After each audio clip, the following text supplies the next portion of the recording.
Muy bien. Déjenme ver si hay alguien más esperando. No, no hay nadie más. Muy bien, muchachos. Entonces, ya habíamos terminado, ¿verdad? Todo lo de epóxidos. Sí, doctora. Ok, perfecto. Entonces, déjenme acá.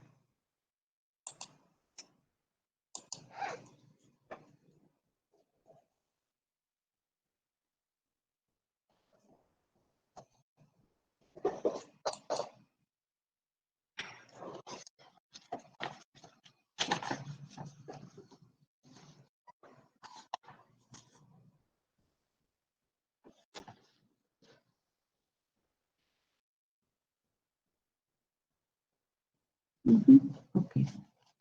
Bueno, muy bien.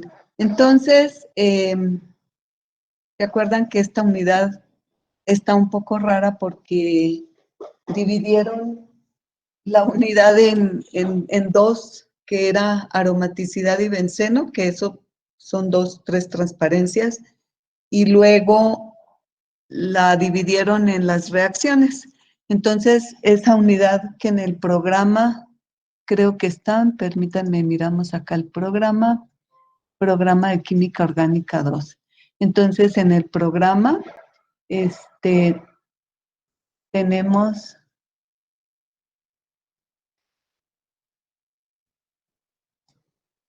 permítanme, en el programa tenemos entonces la unidad 1, que era alquinos, alcoholes, la 3, éteres y epóxidos, la 4, aromaticidad y benceno, la 5, sustitución electrofílica aromática. Entonces, la unidad 4 y 5 pues son exactamente la misma, ¿sí? Que yo la llamé, bueno, aquí está como aromaticidad y benceno, pero es la reacción, es la unidad de sustitución electrofílica aromática. Quiero también aclarar que son 4 parciales para ustedes. Y que el parcial que vamos a tener es el de alquinos. Y ustedes son, permítanme, son el grupo 2 y el examen para el grupo 2 es el viernes 25 de septiembre. Ajá, muy bien. Bueno, entonces, otra cosita que tengo que decir, permítanme, porque estuve calificando los, y por ejemplo, Guzmán, Adán, Alicia, no me ha entregado. Si ¿me está escuchando ella o sería que ya se dio de baja o algo pasó?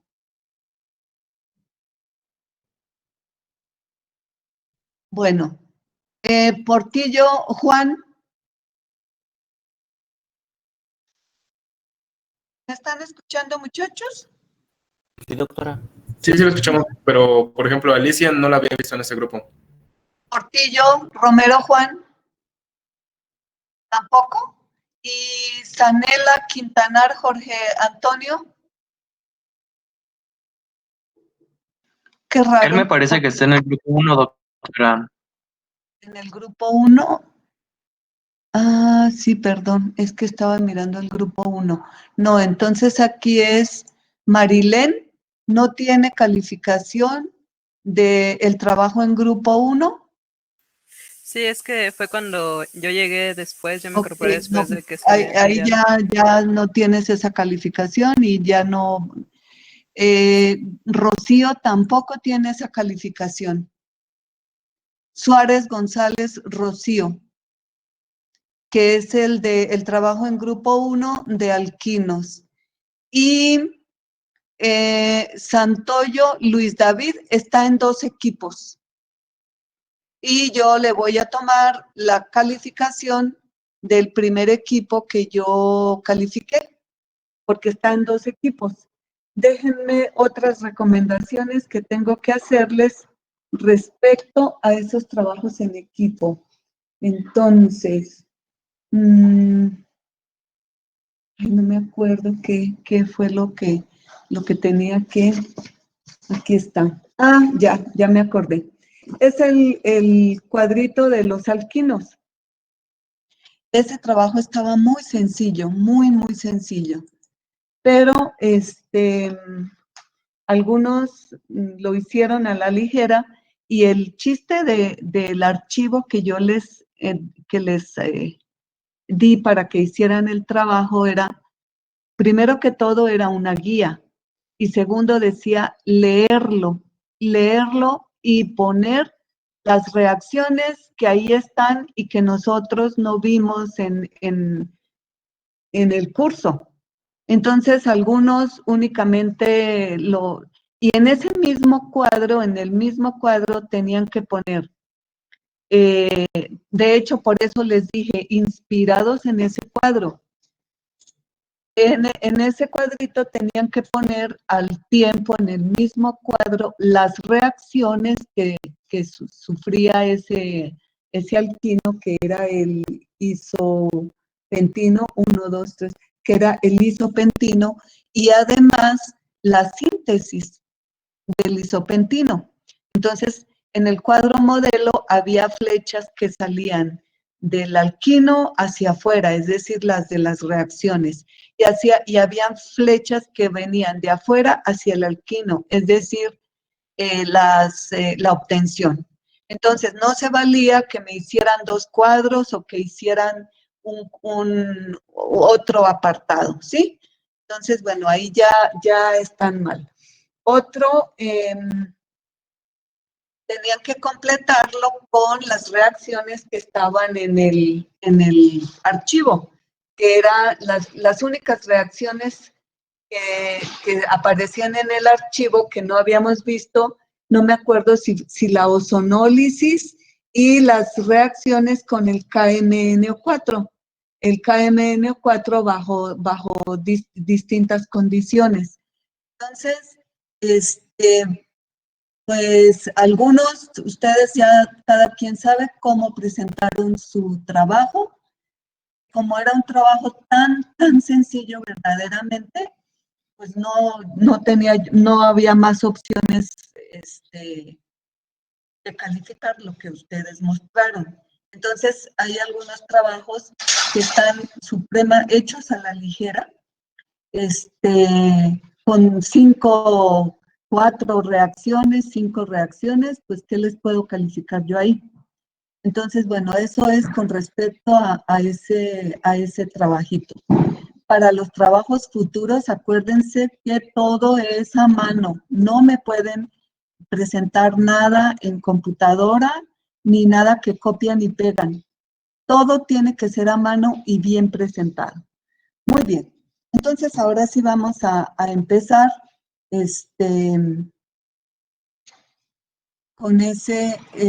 con bueno, entonces, Santoyo Díaz Luis David, pues ya sabe que están en 2 equipos y pues yo le tomo la calificación del primer equipo en el que apareció. Sí, muchas gracias. Eso quiere decir que no tienen ni idea de que a lo mejor solo uno fue el que hizo el trabajo y ya anotó a todos los demás. Pero bueno, muy bien. Entonces, vamos a ver, es una unidad muy bonita porque es sencilla y porque son pocas reacciones en realidad las que vamos a ver. Entonces, dentro de este grupito de reacciones, pues es todas las reacciones que tienen como base el anillo aromático, es decir, el anillo de benceno. Entonces, vamos a ver, acordarnos un poquito de la química del benceno, de cómo fue su descubrimiento.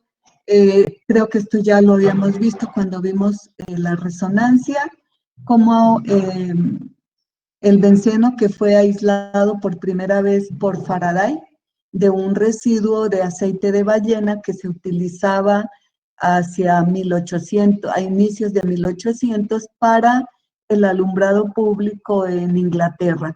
Entonces, en el invierno, pues lógicamente que el aceite de ballena se congelaba, se condensaba y tenían problemas para el alumbrado. Entonces el gobierno de la ciudad encomendó a Faraday pues para que estudiara y viera qué podría pasar. Y fue como destilando ese residuo, él obtuvo el benceno. Más tarde también lo obtuvo otro científico, otro químico, no me acuerdo ahorita en este instante el nombre, pero él lo aisló del alquitrán de hulla. Entonces era un compuesto pues que no se conocía antes, que llamaba mucho la atención de los químicos de la época porque era muy estable. El benceno, ustedes saben ahora que es un líquido de olor agradable, no se les va a ocurrir jamás probarlo. Es de los pocos compuestos que están científicamente comprobados que son demasiado tóxicos, produce leucemia. Entonces, siempre que vayamos a utilizar, el benceno se utiliza generalmente como material de partida para las reacciones que vamos a ver ahorita, pero también como disolvente. Entonces, cuando se va a usar como disolvente, es preferible buscar un disolvente no polar, lógicamente, porque el benceno es no polar, que lo pueda sustituir y que sea menos tóxico que el benceno. Entonces, una vez que separaron o que aislaron el benceno, pues determinaron la forma empírica y se dieron cuenta que solamente estaba formado por carbonos e hidrógenos. Poco después, Mitscherlich determina su fórmula molecular y entonces en la fórmula molecular se dieron cuenta que eran 6 carbonos y 6 hidrógenos. Para ellos, pues esto parecía violar la tetravalencia del carbono. Entonces causó mucha polémica poder determinar la estructura del benceno, porque en aquella época no se conocían los compuestos cíclicos, solamente los compuestos de cadena abierta, y no había ningún compuesto de cadena abierta que tuviera insaturaciones y que tuviera únicamente 6 carbonos y 6 hidrógenos. Entonces, bueno, ellos sabían que era un hidrocarburo altamente insaturado, que era muy estable y, entre otras cosas, que no sufría las reacciones características de los alquenos, que ellos las conocían. Permítanme. Muy bien. Entonces ellos conocían los alquenos, eran conocidos, pero sabían que el benceno pues era insaturado, es decir, que debería de tener dobles enlaces, pero una cosa muy rara, no sufría las reacciones típicas de los alquenos. Entonces, pues eso a los químicos pues los tenía bastante confundidos. Aquí tenemos nosotros un cuadrito, este cuadrito, donde tenemos el anillo aromático y miren, ninguna de las reacciones propias de los alquenos las sufría el benceno. Entonces esto los confundía mucho. Y hubo pues muchísimas propuestas acerca de la estructura del benceno. Pero si Kekulé no hubiera logrado determinar la estructura cíclica del benceno, pues no habría ninguna, en aquella época, pues no era posible ninguna otra propuesta que lanzaban los químicos para la estructura del benceno. Ellos proponían un compuesto lineal de 6 carbonos, pero como solamente tenían 6 hidrógenos, en muchos de los casos, pues habría que poner muchas insaturaciones y entonces eso violaba la regla del octeto. Entonces, Friedrich Kekulé era catedrático de química, fue el primero en descubrir pues, que los compuestos de carbono pueden formar anillos. Y muchos otros investigadores habían intentado descubrir la naturaleza del benceno, pero sin ningún resultado. Miren ustedes cuando se descubrió el benceno. Lo aislaron como desde 1825, 1830 y únicamente, esto fue 1895, no es 1900, esto es 1800. Fue cuando Kekulé pudo determinar la naturaleza cíclica de los compuestos. Entonces hay una anécdota que platican sobre, que muchos dicen que no es cierto, que es falso, y otros dicen que sí. Bueno, pues es una anécdota que le atribuyen a Kekulé. Él estaba trabajando en descifrar la estructura del benceno. Entonces trabajaba y hacía muchos modelos de muchas fórmulas.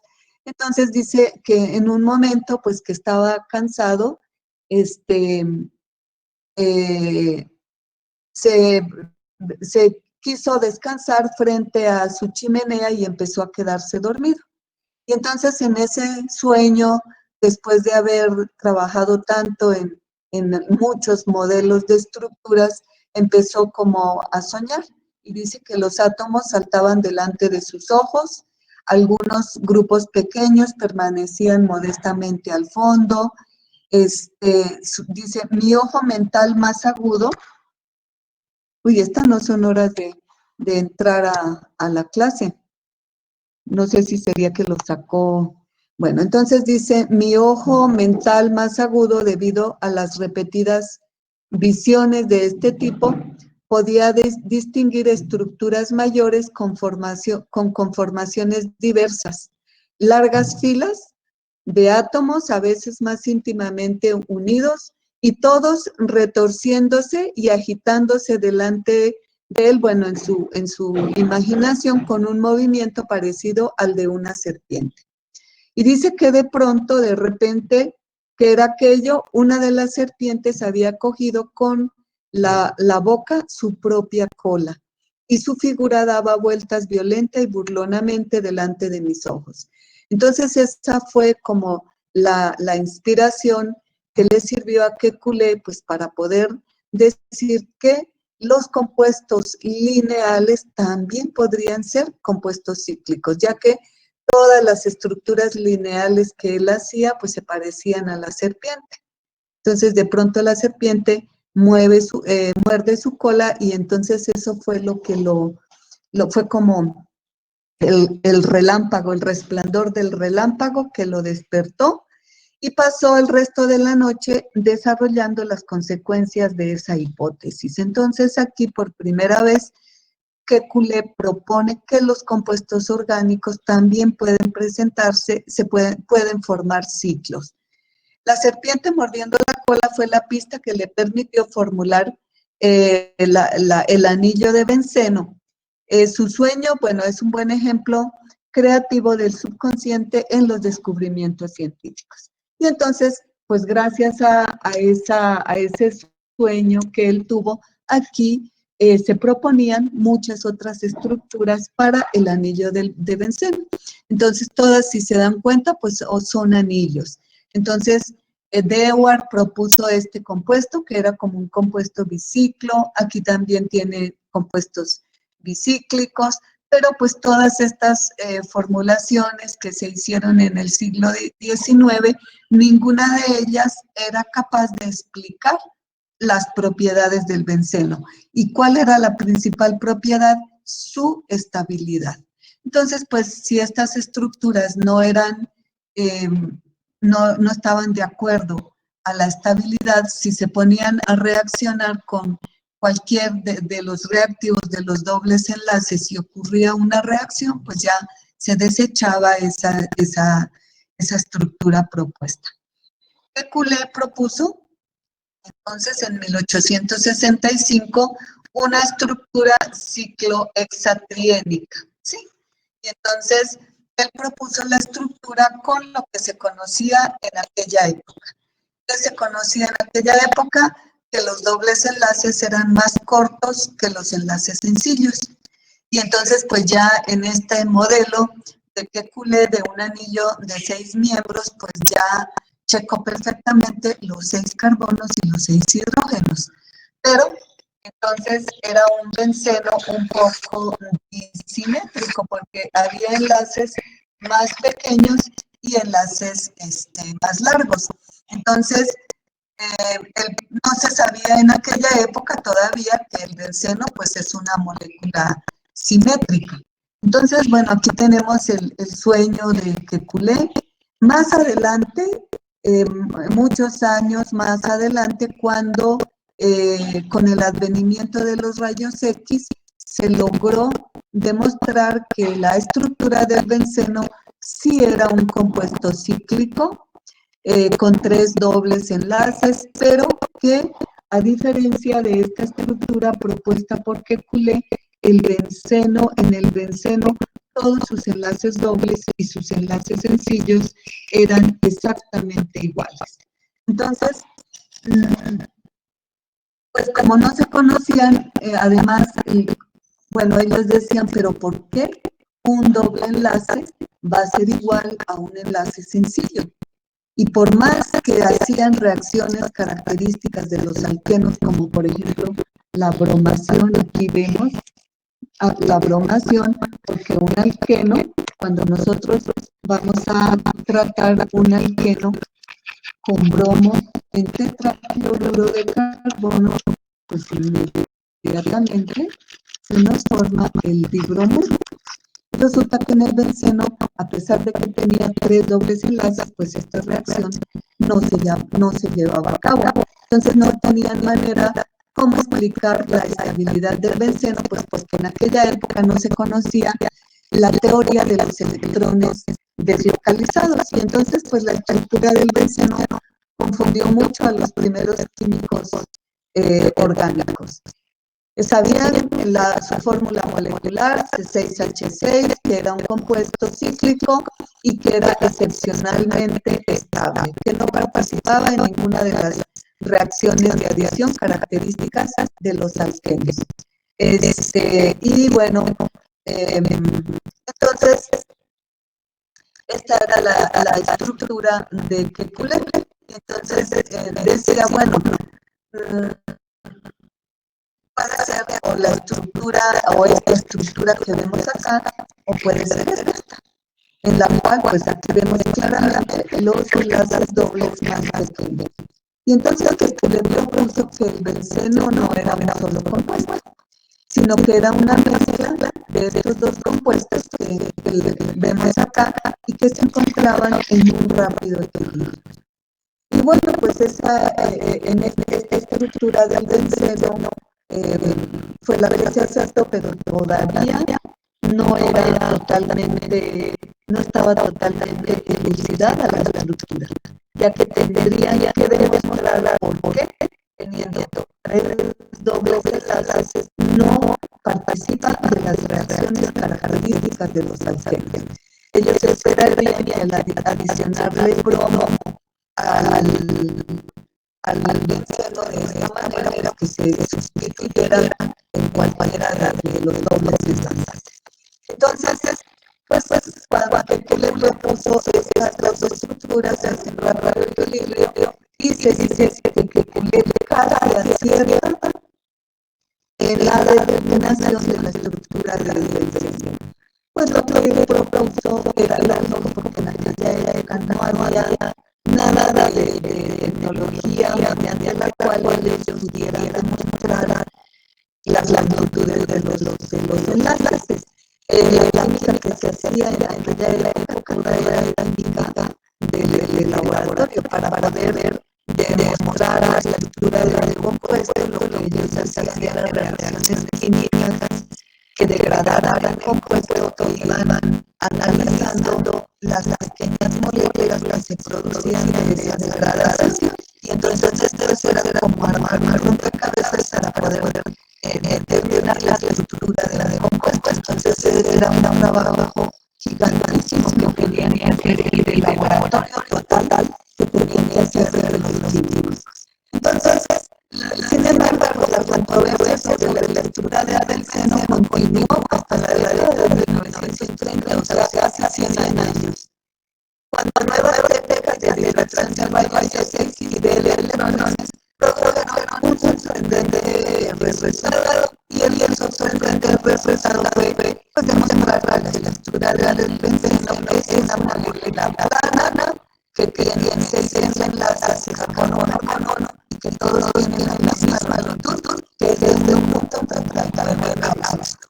Y ella la longitud es más corta que un enlace sencillo, que es más larga que un enlace doble. Es decir, era una longitud de enlace entre un enlace doble y un enlace sencillo.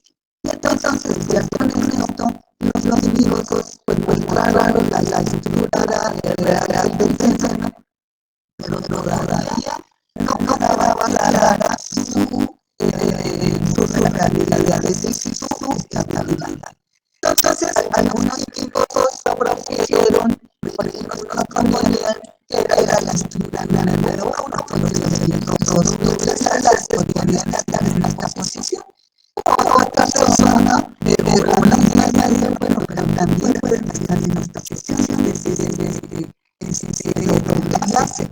Entonces decían, bueno, pues entonces es algo muy parecido a lo que había propuesto Kepler, es decir, que eran dos estructuras diferentes que existían en un rápido equilibrio. Entonces, bueno, así lo manejaron, que eran dos estructuras diferentes que estaban en un rápido equilibrio, pero esto tampoco pues lograba satisfacer las características de reactividad que tenía el benceno. Y entonces fue cuando inició la teoría de los electrones, de la deslocalización de los dos enlaces, la teoría de la resonancia. Y entonces dijeron, bueno, esto no es ni la estructura 1 que nosotros decimos acá, ni tampoco es la estructura 2. Es decir, que estas estructuras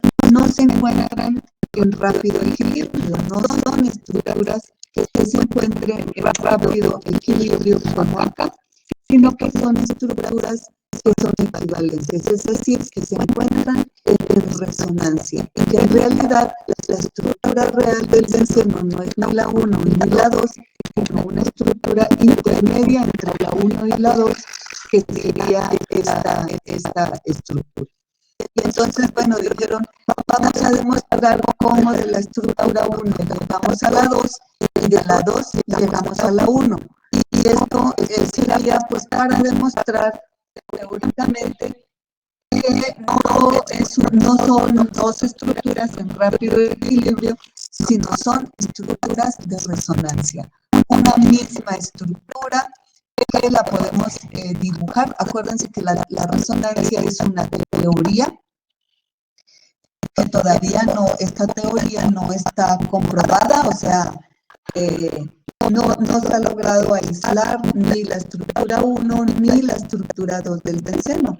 Por lo tanto, sigue siendo una teoría que satisface muy bien todas las características, no solo del benceno, sino de todos los compuestos aromáticos. Entonces, si esta teoría fue en 1930 y todavía y estamos nosotros como en 2020, pues lleva como 80, 90 años y sigue siendo vigente. Entonces, acá demostraron, bueno, vamos a demostrar cómo de la estructura de resonancia 1 llegamos a la estructura de resonancia 2. Y entonces dijeron, bueno, vamos a hacer, me la vamos a escribir mejor acá.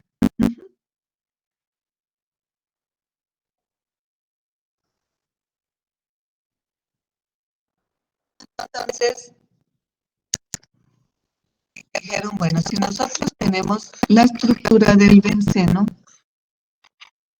que es esta estructura, localizados los electrones ahí, nosotros podemos dibujar una estructura en la que, acuérdense que esto es teórico, en la que vamos a romper un enlace, ¿sí? Estos electrones que están aquí los vamos a localizar sobre cualquiera de los carbonos. Entonces, si yo le pongo, por ejemplo, aquí pongo la carga positiva y aquí pongo el par electrónico. Y entonces nosotros podemos empezar a deslocalizar la carga positiva o la carga negativa. Entonces, ¿qué característica tiene aquí este par electrónico que se encuentra en resonancia con este doble enlace? Y entonces nosotros podemos decir que ahora este par electrónico viene a formar el doble enlace entre estos dos carbonos y este par electrónico salta al átomo de carbono adyacente. Y todas las estructuras, entonces ahora tenemos nosotros esta estructura, tenemos aquí el par electrónico y tenemos aquí el doble enlace. Enseguida viene la otra estructura y entonces tenemos nosotros ahora este doble enlace sigue acá, ahora quedó en este carbono, el par electrónico lo tenemos aquí y aquí tenemos la carga positiva. ¿Qué es lo que ocurre? Pues simplemente la estabilización de la carga positiva y tenemos nosotros una nueva estructura que sería esta que es muy diferente a la estructura. Voy a quitarle esto acá y la voy a poner, ¿sí? Que esta era la estructura 1 y esta era la estructura 2. ¿Qué es lo que ha cambiado? Solamente la posición de los dobles enlaces. Y entonces, estas son estructuras de resonancia. Si nosotros dibujamos cada una de estas estructuras en un acetato y las superponemos, lo que nosotros vamos a ver es esto, que es la deslocalización de los electrones. Entonces, en aquella es comprensible que Coué no haya podido determinar la estructura real del benceno, pues no se conocía, no se sabía nada de la deslocalización. Y entonces esto logra explicar la gran estabilidad que tiene los enlaces, son todos de la misma longitud, porque los dobles enlaces, los 6 electrones que están aquí se encuentran moviéndose entre estos, en el interior de este anillo, y en realidad no son dobles enlaces localizados. El problema que tuvo Kekulé fue haber localizado los dobles enlaces en lugares fijos. Entonces no se encuentran localizados, sino deslocalizados, y esto le da una gran estabilidad al anillo aromático. Entonces ahora sí se sabe por qué el anillo aromático no sufre las reacciones de los dobles enlaces conjugados, sino que todo el anillo aromático lo consideramos como un grupo funcional con su reactividad característica, ¿sí? Su reactividad característica. Y entonces, como tienen dobles enlaces, observen ustedes que nosotros aquí partimos de una molécula neutra y todas las estructuras de resonancia que nosotros dibujemos tienen que tener carga neta neutra. Y si no, no estamos dibujando bien la estructura. ¿Cómo se determina la energía de estabilización del benceno? Eso se hace de manera teórica y existen programas que determinan la energía de estabilización o la energía de resonancia. Y todos los compuestos que tienen alta energía de resonancia, todos son compuestos estables, ¿sí? Todos son estables y son compuestos aromáticos, porque no todos los compuestos que tienen dobles enlaces conjugados son aromáticos. Hay ciertas reglas de aromaticidad que nosotros, que vamos a ver más adelante.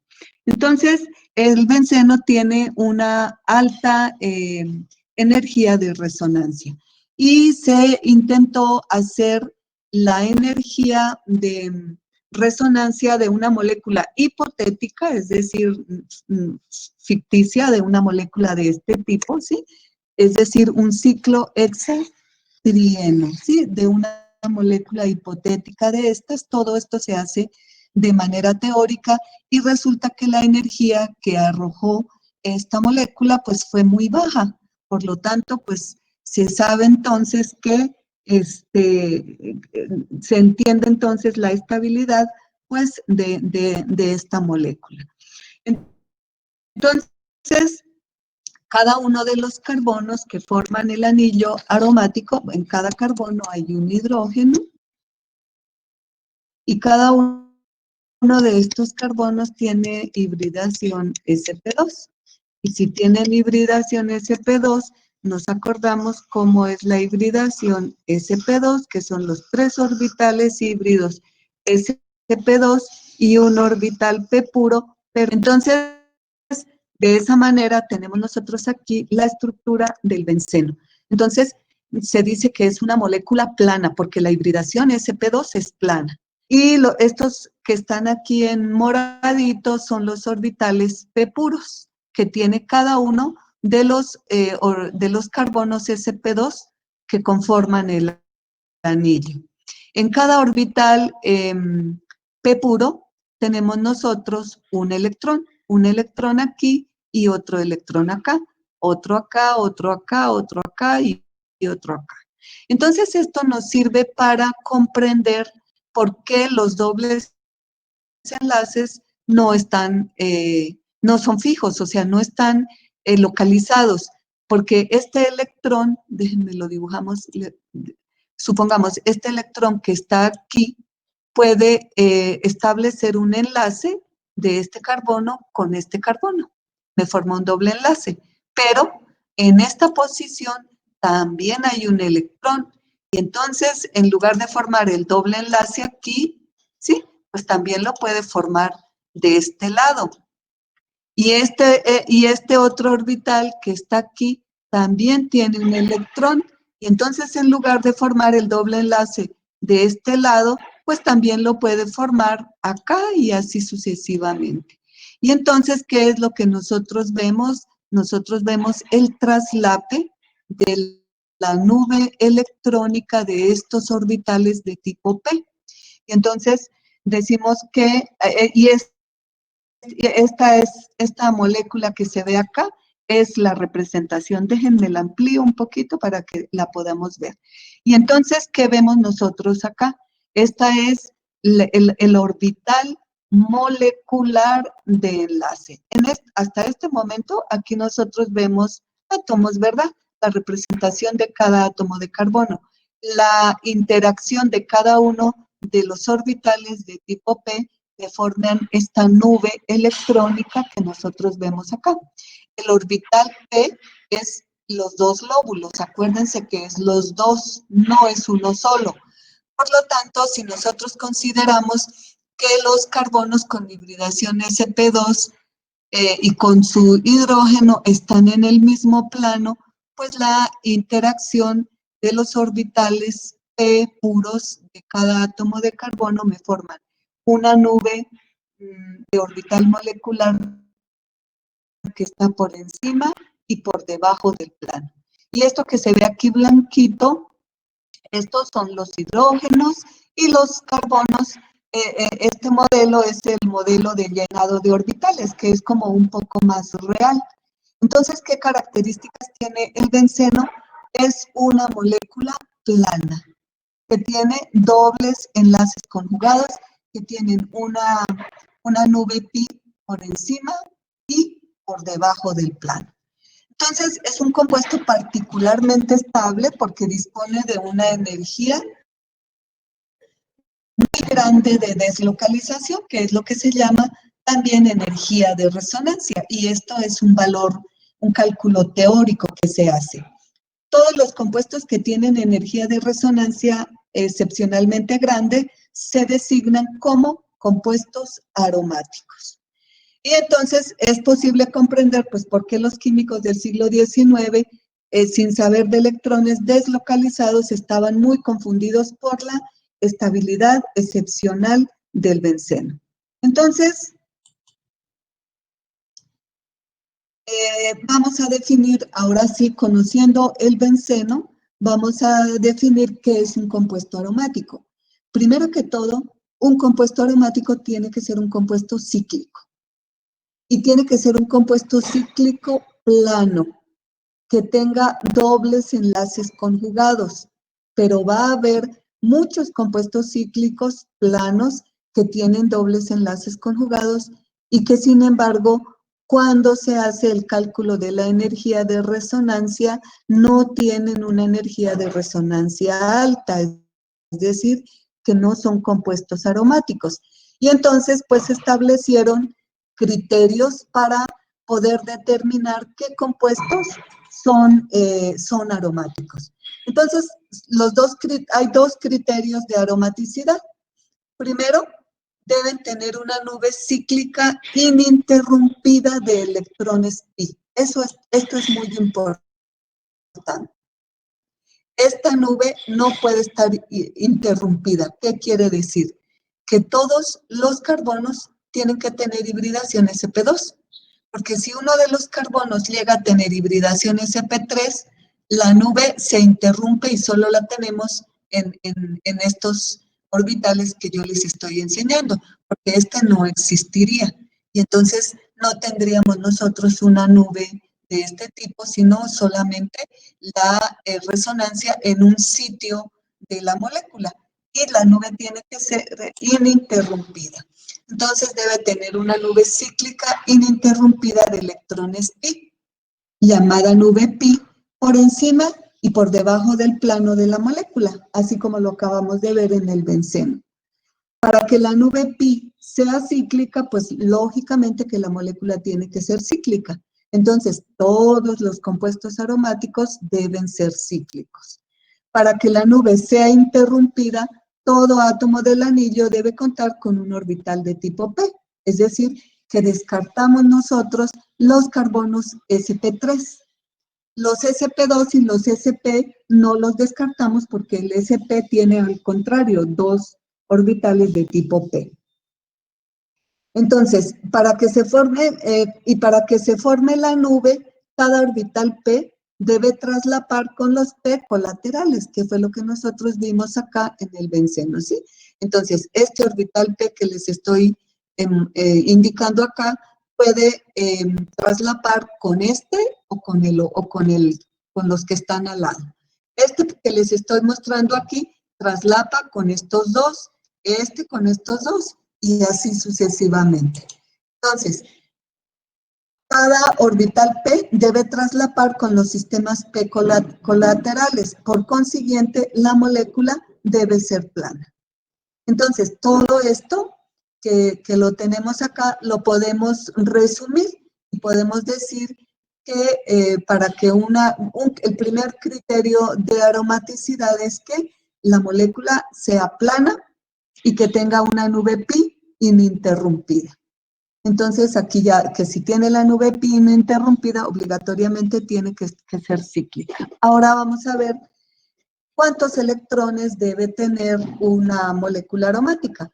Entonces dice, la nube pi debe contener una cantidad impar de pares electrónicos.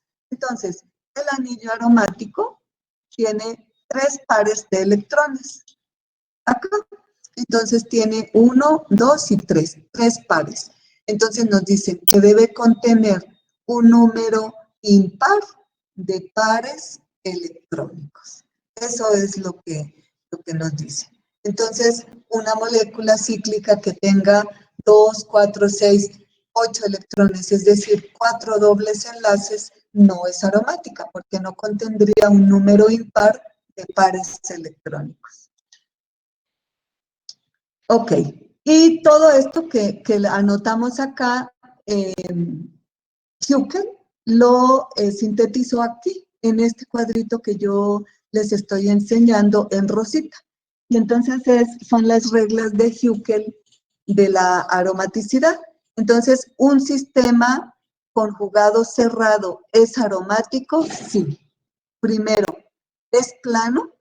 Y segundo, contiene 4n más 2 electrones pi.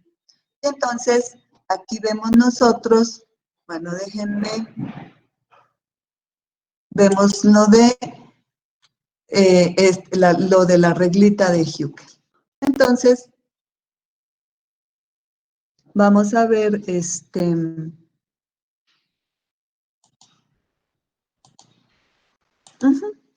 Entonces, la regla nos dice, un sistema conjugado cerrado, o sea, ya damos por hecho que un compuesto cíclico debe tener dobles enlaces conjugados y que tiene que ser, tiene que ser una molécula cíclica con dobles enlaces conjugados. Además, debe ser plana, eso quiere decir que no puede haber ningún carbono sp3, pero además que tenga 4n más 2 electrones pi. Y vamos a ver qué es 4n más 2. Entonces, 4n más 2 igual a electrones de tipo pi. ¿Qué es n? N es cualquier número natural desde 0 pues hasta infinito. Pero pues nunca vamos a utilizar hasta infinito, ¿verdad? Pero n es cualquier número natural. Entonces, cuando nosotros podemos sustituir n por 0, por 1, por 2, por 3, por 4 y desarrollar esta ecuación. Y entonces cuando nosotros cuando n vale 0, sería 4 por 0, 0 más 2, 2. 2 electrones de tipo pi. 2 electrones pi. Cuando n vale 1, sería 4 por 1, 4, más 2, 6. 6 electrones de tipo pi. Cuando vale 2 sería 4 por 2, 8, más 2, 10 electrones de tipo pi. Cuando vale 3 serían 14 electrones de tipo pi. Cuando vale 4 serían 18 electrones de tipo pi y así sucesivamente. ¿Qué quiere decir? Aquí ya no estamos hablando de pares electrónicos, sino estamos hablando ya de electrones pi totales. El benceno, que tiene 3 dobles enlaces, tiene 6 electrones de tipo pi. Y si nosotros vemos el número 6 está aquí, cumple con la regla de Hückel. Entonces, ¿qué átomos, qué moléculas quedan? Por ejemplo, 8, no va a haber ningún número impar, ¿verdad? Porque números impares significaría que tendríamos algún radical. Entonces, son puros números pares. Pero, por ejemplo, el 8 no lo consideramos acá. Entonces, ¿quién no está? No está ni el 4, ni el 8, ni el 12, ni el 16, y etcétera. ¿Sí? Estos no están. Por lo tanto, si nosotros tenemos un sistema cíclico cerrado con este número de electrones de tipo pi, el sistema no es aromático. Debe cumplir con este número de electrones que nosotros tenemos acá. Entonces, ahora sí, sabemos nosotros qué es un compuesto aromático. A lo mejor pensábamos que un compuesto aromático era un compuesto que olía a rico. El benceno en realidad tiene un olor agradable, pero en realidad esta aromaticidad se refiere más a un aspecto químico, ¿sí? Que su aspecto que sea aromático. Entonces, el aspecto químico, pues, es lo que está encerrado acá. Es decir, una molécula cíclica con dobles enlaces conjugados, plana, y que contenga 4n más 2 electrones de tipo pi. Y entonces, pues aquí tenemos algunos ejemplos. Déjenme, hacemos un pequeño ejercicio que viene acá. Y entonces dice, el ejercicio dice, escoja entre, porque lo perdí.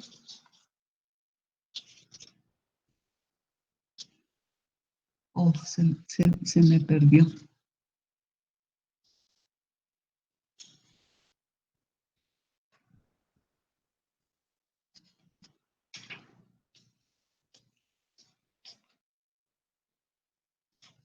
Mm.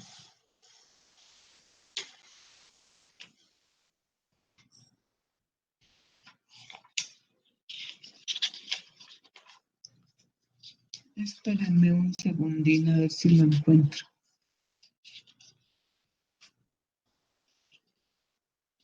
O déjenme ver si me acuerdo. Creo que sí me voy a acordar. Entonces dice, de las siguientes moléculas, diga cuál de ellas es un compuesto aromático y por qué. Entonces, las moléculas eran estas. Era la molécula número 1. Aquí teníamos la molécula número 2. Y aquí teníamos la molécula número 3. Entonces, ustedes van a decir, y a esta la vamos a llamar A, B y C. Ustedes van a decir cuál de esas moléculas es aromática y por qué. Entonces, échenle ojito.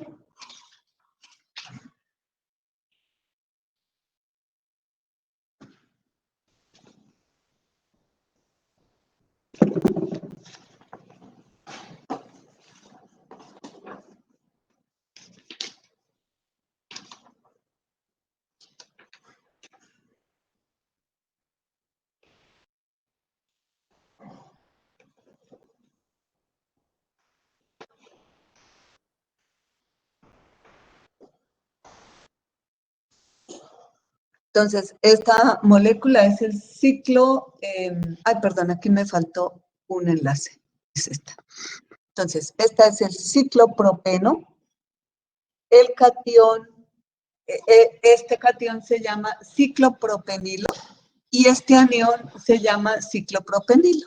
Anión ciclopropenilo, catión ciclopropenilo y ciclopropeno. Entonces, ustedes díganme, por favor, de esas 3 moléculas, ¿cuál creen ustedes que es un compuesto aromático? ¿Y por qué?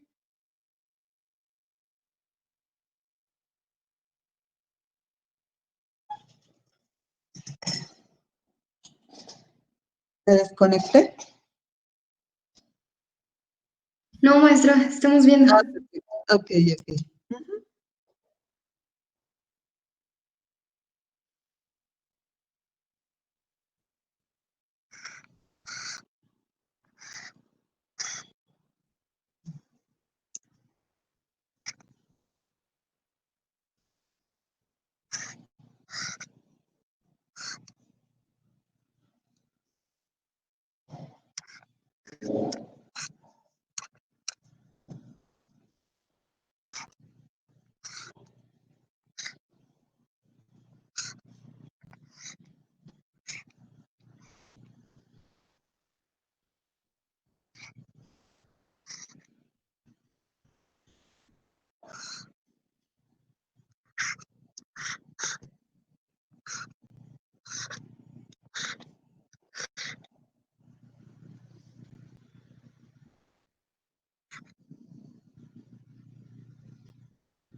A ver, escucho.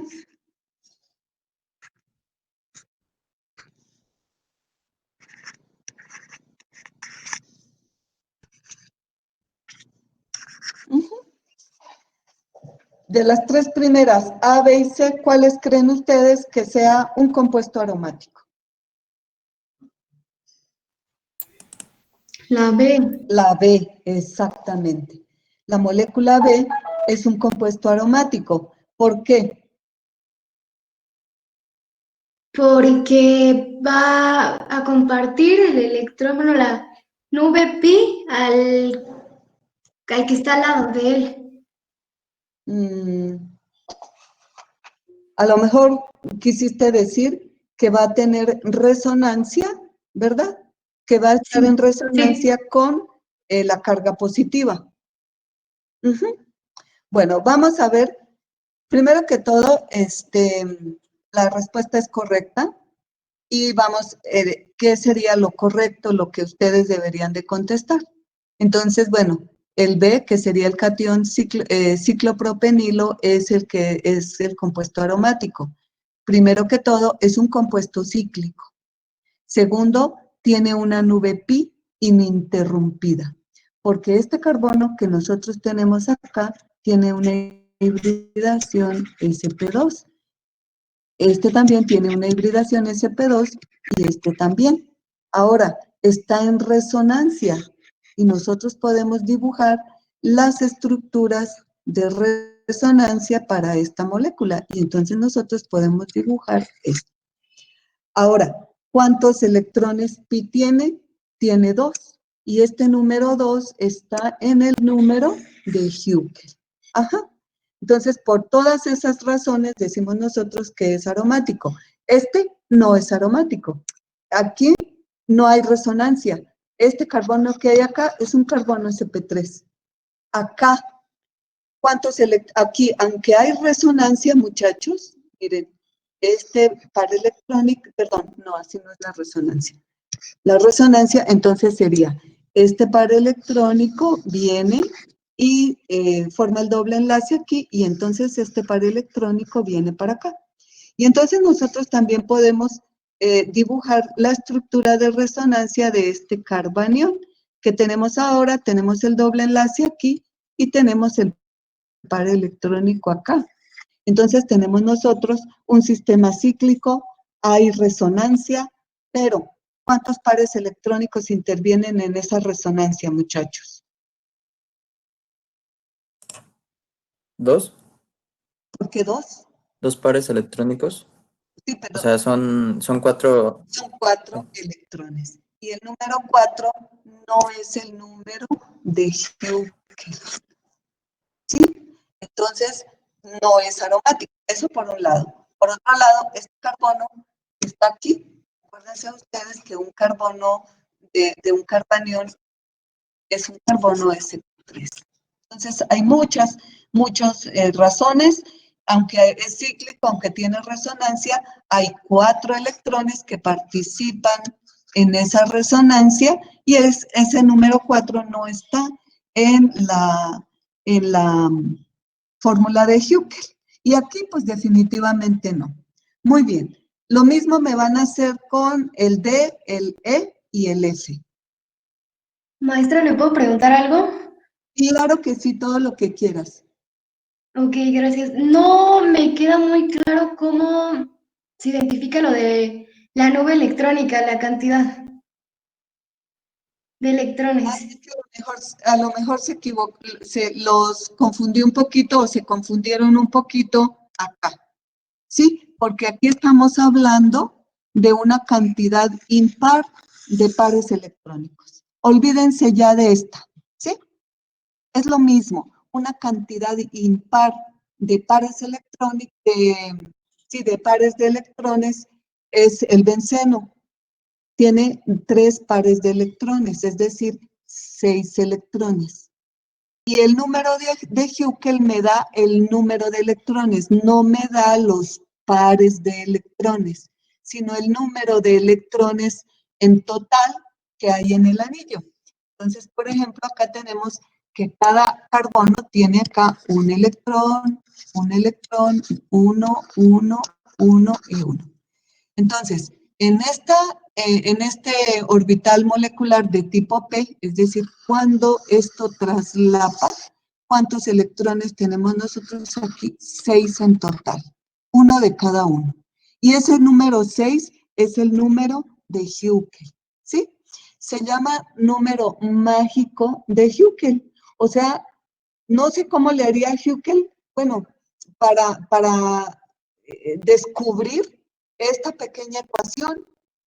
Es una ecuación que representa perfectamente el número de electrones que debe tener un sistema aromático.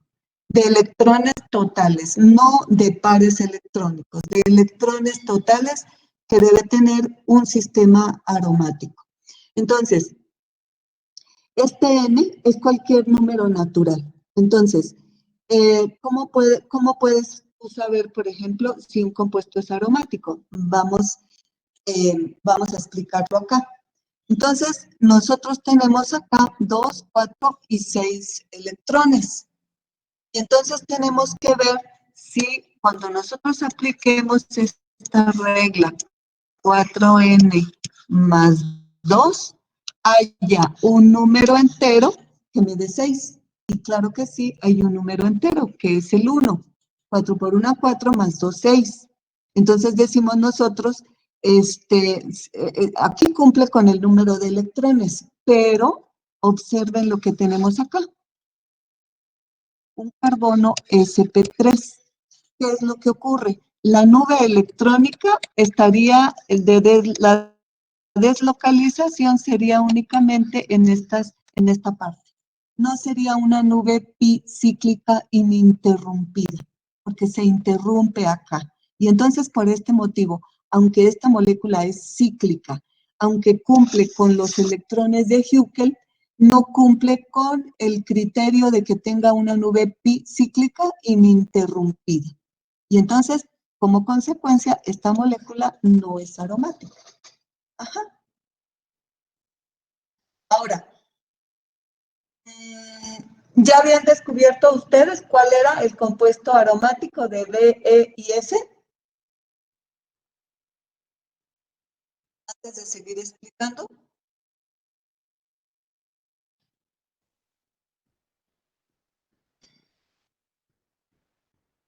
Bueno, el silencio quiere decir que no, ¿verdad? ¿O alguien sí tiene idea? ¿Cómo? Pues sería el E, ¿no? El E, claro, el de la mitad, exactamente. Entonces, vamos a analizar el E. Primero que todo, este carbono que está acá es un carbono sp2. Y entonces aquí puede haber resonancia, ¿verdad? Resonancia.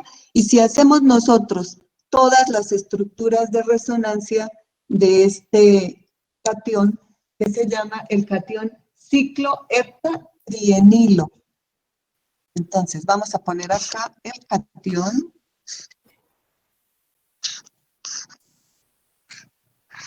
Entonces, tiene 3 dobles enlaces y aquí tenemos una carga positiva.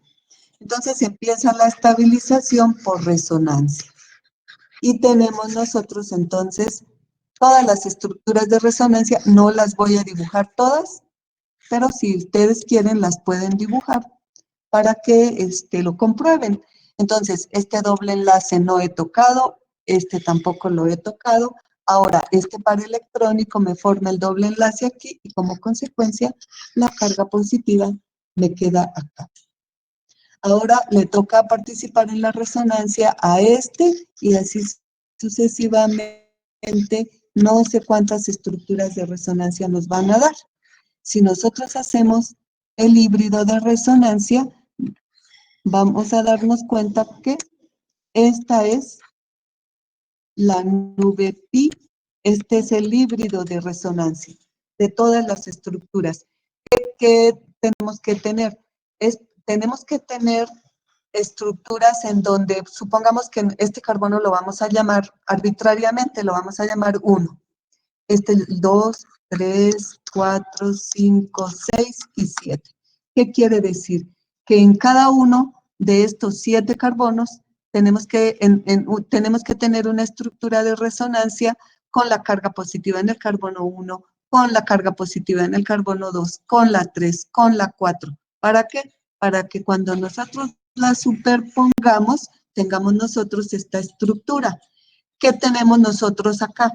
Una nube pi ininterrumpida, porque por todos están implicados los 7 carbonos de este anillo. ¿Qué tenemos? Dentro del anillo aquí tenemos 2 electrones, aquí tenemos 2 y aquí tenemos 2. Es decir, tenemos 6 electrones. Por lo tanto, la regla de Huckel tiene que cumplirse para el número 6. Eso quiere decir que n es igual a 1, porque 4 por 1, 4, más 2 es igual a 6. Entonces, todo concuerda aquí para que este catión cicloheptatrienilo sea un compuesto aromático. ¿Ya me entendió la niña que me preguntó? Sí, maestra, muchas gracias. Bueno, y aquí, por ejemplo, el anión, en el anión, aunque nosotros vamos a tener, miren, háganme un favorcito, hagan de tarea todas las estructuras de resonancia, las desarrollan todas y hacen el híbrido de resonancia, ¿sí? Para el catión cicloheptatrienilo y para el anión cicloheptatrienilo. Van a hacer todas las estructuras de resonancia, van a hacer el híbrido de resonancia. Entonces, nosotros vamos a tener estructuras de resonancia del anión, el anión cicloheptatrienilo, y todo está perfecto, porque es posible que la resonancia en este anillo sea de esta manera, es decir, aquí no tengamos una carga positiva, sino tengamos una carga negativa, ¿sí? Ustedes lo van a comprobar. Ahora, ¿pero qué es lo que ocurre? Cuando nosotros vamos a contar los electrones que tiene este anión, vemos nosotros que aquí tiene 2, 4, 6 y 8. ¿Qué quiere decir? Que la regla de Huckel debe cumplirse para 8. Entonces, 4n más 2 es igual a 8. Y entonces, ¿qué número entero me da esto? Pues tendríamos nosotros que hacer la ecuación, ¿verdad? Y entonces sería 4n sería igual a 8 menos 2, ¿verdad? De donde 4n es igual a 6, donde n es igual a 6 sobre 4. ¿Cuánto es 6 sobre 4? 3 medios. No hay ningún número entero que satisfaga esta ecuación. Por lo tanto, y entonces el anión cicloheptatrienilo no es un compuesto aromático. ¿De acuerdo? Sí, doctora. Bueno. Muy bien. Entonces vamos a seguir acá. Entonces, por ejemplo, acá tenemos el anión, bueno, vamos a tomar el ejemplo de este compuesto. Esto lo vimos cuando vimos la resonancia, ¿sí? Este compuesto se llama el 1,3 ciclopentadieno, ¿sí? Este es el ciclopentadieno. Y entonces, ¿se acuerdan que se decía que este carbono que nosotros tenemos acá es un carbono sp3?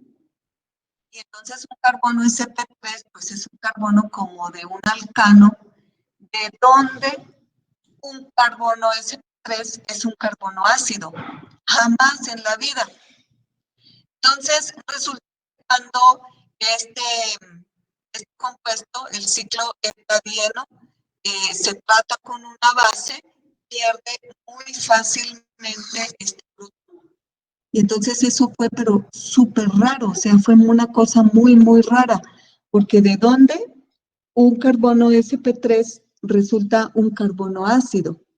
Y entonces la respuesta que encontraron a esta rareza, lo vamos a hacer acá, fue que el anión que se forma, el anión ciclopentadienilo, se convierte en un compuesto aromático.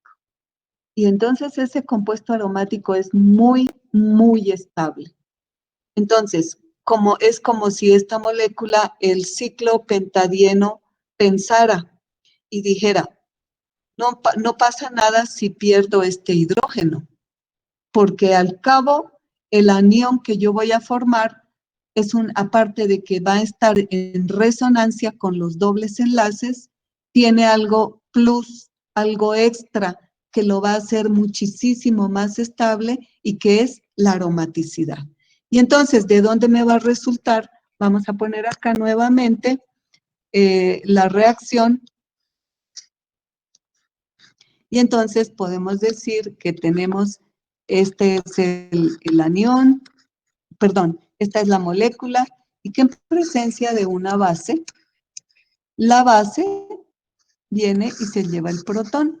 Y esto me da como consecuencia una molécula de este tipo, un anión. Me quedó aquí la carga negativa. Este anión inmediatamente se empieza a estabilizar por resonancia. Y entonces tenemos nosotros todas las estructuras de resonancia de este anión. Ahora yo voy a tener la carga negativa acá y voy a tener el par electrónico aquí. Y sigue toda la estabilización por resonancia. Y entonces, todas las estructuras de resonancia. Y tenemos nosotros entonces un híbrido de resonancia de esta manera. ¿Cuántos electrones participan en esta resonancia? 2, 4 y 6. Se han deslocalizado 6 electrones. 6 cumple con el número mágico de Huckel. Sí, ya vimos nosotros que sí, que es cuando n vale 1, entonces tenemos nosotros este número 6. Y por lo tanto, este anión es un compuesto aromático. Y por eso, el ciclo pentadieno se deja quitar muy fácilmente ese protón de un carbono sp3, que eso precisamente acá está para que se está comparando con el propano. Quitarle un hidrógeno a este propano es supremamente difícil. Miren, tiene un pK de 50, o sea, ni soñar lo que es ácido. Mientras que quitarle un hidrógeno al ciclo pentadieno tiene un pK de 16. Quiere decir que sí tiene una acidez y que la acidez entonces se debe al que cumple con todos los criterios de la aromaticidad. Es un compuesto cíclico, tiene una nube pi ininterrumpida y además cumple con el número de Huckel. Entonces, el carbono sp3 del ciclo pentadieno, pues es muchísimo más ácido de lo esperado. O sea, es casi tan ácido como un alcohol, porque la base conjugada, es decir, el anión ciclopentadienilo, es aromático y por lo tanto muy estable. Muy bien. Bueno, pues aquí estaba explicado este anión ciclopentadienilo. Y miren, este anión ciclopentadienilo es tan estable y forma, o sea, es tan estable y forma otras estructuras increíbles que no se pensarían que existen a temperatura ambiente. Y es este compuesto. Lo tenemos acá, déjenme, se los agrandamos. Es este compuesto que les estoy mostrando acá. Y este compuesto se llama el ferroceno. Entonces, le da tanta estabilidad al anillo que el anión se vuelva aromático, este es el anión, mírenlo. Aquí está la nube y aquí está la carga negativa, que se coordina con un átomo de hierro, que forma una molécula como la que ustedes están viendo acá, que se llama el ferroceno. Este anión ciclopentadienilo pues es tan estable que puede formar complejos de tipo sándwich, se llaman estos compuestos.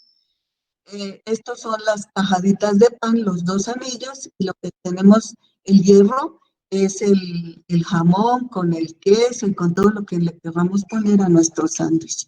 Entonces, estos compuestos se llamaron compuestos sándwich y los forman con los metales de transición. Estas son de las moléculas espectaculares junto con los éteres corona que acabamos de ver. Esto es increíble. Imagínense ustedes que es un anión que existe a temperatura ambiente, que no atrapa un protón de la humedad del aire para formar nuevamente la molécula neutra, sino que existe en asociación o en coordinación con este hierro y con otro átomo, con otra molécula del anión. Déjenme ver. Y entonces, mírenlo, el ferroceno es este polvito que tenemos acá. Es un sólido de color amarillo. Se preparó por primera vez sin quererlo en 1951. ¿Y por qué se preparó sin quererlo? Porque en realidad lo que los químicos querían era obtener este compuesto, que se llama fulvaleno, ¿sí?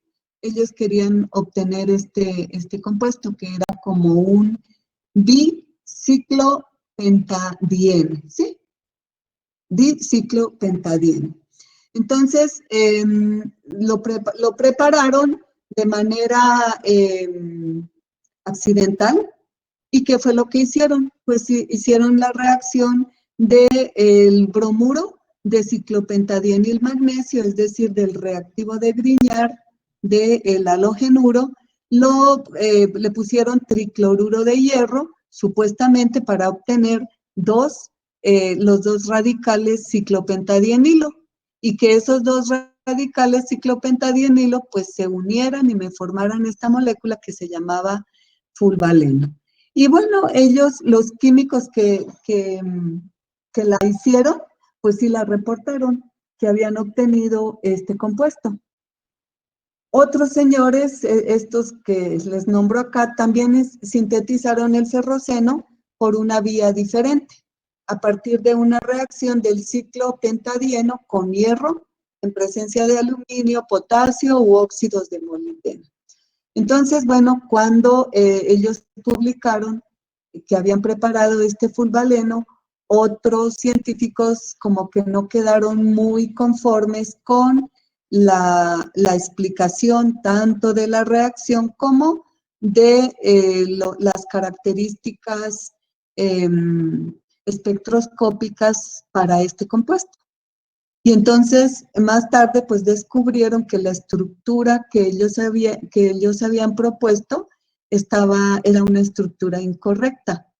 Y comprobaron que era incorrecta esta estructura por todos estas otras técnicas de infrarrojo, de momento dipolar, de diamagnetismo. Woolworth predijo la aromaticidad del ferroceno, y entonces pues dijeron, no, es que esta molécula no es. Y entonces ya después, también con los rayos X y con todo, lograron determinar la estructura del ferroceno. Y se les fue el premio Nobel de las manos a estos señores, pues por no haber visto muy bien la estructura. Permítanme un segundo. Mi vida, estoy en clase y ya termino en 1 minuto. ¿Me marcas otra vez? Bueno. Ok, entonces pues ya una vez establecida la molécula del ferroceno, pues se hicieron reacciones, se prepararon, se les buscaron aplicaciones, y entonces tiene aplicaciones como aditivos de combustibles, aplicaciones farmacéuticas, se dice que exhiben actividad anticancerígena. Se ha informado de un fármaco experimental que sirve precisamente contra el cáncer. La química de los materiales, imagínense ustedes si no va a ser muy útil estos compuestos, como ligando puente, etc. El ferroceno pueden ser agentes antidetonantes que pues se utilizan, pueden ser una buena alternativa para la gasolina, porque son más seguros que el plomo que se utilizaba anteriormente. Y bueno, luego hablamos más porque es más. Entonces, ¿por qué se logró formar el ferroceno? Pues se logró formar precisamente por la estabilidad tan grande que tiene el anión ciclopentadienilo, porque el anión ciclopentadienilo se formó un compuesto aromático. Bueno, no es que se transformó, sino que se constituyó como compuesto aromático. Además de toda la estabilidad que tiene debido a la resonancia, porque acuérdense que todo lo que tenía resonancia era estable, la deslocalización de los electrones, existe un plus mucho más importante que es la aromaticidad. Entonces, pues es un compuesto aromático y que gracias a su estabilidad aromática, pues fue posible la síntesis, la preparación de este compuesto de ferroceno, y no solamente hay con hierro, aquí se preparó uno con rutenio. Pero bueno, en la próxima clase continuamos entonces, muchachos.